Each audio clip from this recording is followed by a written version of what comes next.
നാട്ടിലേക്ക് വന്നിട്ട് എനിക്ക് ഏറ്റവും ആഗ്രഹമുള്ള കാര്യം ചെയ്യണം. ഞാൻ ഫസ്റ്റ് തന്നെ പോയത് കേട്ടോ. ഫ്ലൈറ്റ് ഇറങ്ങി ഫസ്റ്റ് പോണ വഴിക്ക് പോയ സ്ഥലം ഞങ്ങൾ കാണിച്ചു തരാം. തൃശ്ശൂർ വന്നു കഴിഞ്ഞാൽ നല്ല കിട്ടില്ല വെള്ളപ്പം കിട്ടുന്ന സ്പോട്ടോടെ ഞാൻ പരിചയപ്പെടാൻ ഇവിടുത്തെ വെള്ളയപ്പം കഴിച്ചിട്ടില്ല.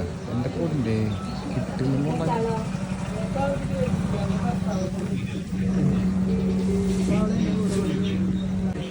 കോമഡി എന്ന് വെച്ച് കഴിഞ്ഞാൽ അമ്മേനാണ് വിട്ടത് മറ്റേ വെള്ളയപ്പം വാങ്ങാൻ. ലാസ്റ്റ് മൂപ്പരാൾ പഠിച്ചേർന്ന ഫ്രണ്ട്സിനെ പറ്റിയിട്ട് ചോദിക്കണം അവസ്ഥ. എന്താ ചെയ്യാൻ ഓരോ അവസ്ഥ. ചേച്ചിയും പെട്ടപ്പോയാലും ഇവർ ഫുള്ള് സംസാരം മാത്രമാണ്. നമ്മളൊന്നും നോക്കില്ല. കുറച്ച് വെള്ളയപ്പം കുറച്ച് അരിയുണ്ട്. അരിയുണ്ടിക്ക് 70 രൂപ വരുന്നത്. ഇവിടെ കടയിൽ പേര് ഈ ഭാഗത്ത് ഈ ഒരൊറ്റ ഏരിയ എന്ന് പറഞ്ഞിട്ടുണ്ടല്ലോ ഫുള്ള് വെള്ളയപ്പം. ഇതിപ്പോൾ രാത്രി നമുക്ക് ആഗ്രഹം കൊണ്ടിട്ടേ ഇപ്പോൾ നമ്മൾ തൃശ്ശൂരുകാരനാണ്. അപ്പോൾ നമുക്ക് വെള്ളയപ്പം കടയിലത്തെ വെള്ളയപ്പം അയ്യോ എൻ്റെ പൊന്നു മക്കളെ കിട്ടില്ല സാധനം കൊടുത്ത വെള്ളപ്പം മസ്റ്റ് ട്രൈ ഉണ്ട്. ഇവരുടെ സംസാരം എത്ര കഴിയാത്ത കാരണം